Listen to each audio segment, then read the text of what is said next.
So water temperature తెలుసుకోవడానికి ముందు మనము థర్మామీటర్లో టెంపరేచర్ చూస్తున్నాం. ఎంత ఉంది నాన్న టెంపరేచర్? 30 degree centigrade. ఇప్పుడు దీన్ని వేడి నీళ్ళల్లో ఉంచుదాం.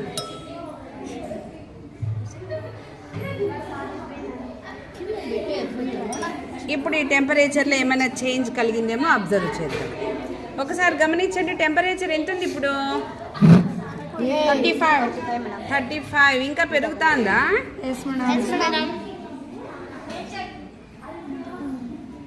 సో 40 ఉంది చూడండి, దగ్గర 38 వరకు పోయింది ఇప్పుడు. సో ఈ వాటర్ యొక్క టెంపరేచర్ ఎంత నాన్న ఇప్పుడు? 38 డిగ్రీ సెంటీగ్రేడ్.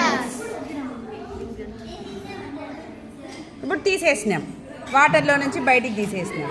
ఇప్పుడు దీని టెంపరేచర్ అబ్జర్వ్ చేద్దాం. అంతే ఉందా ఇంతకు ముందుందంటే?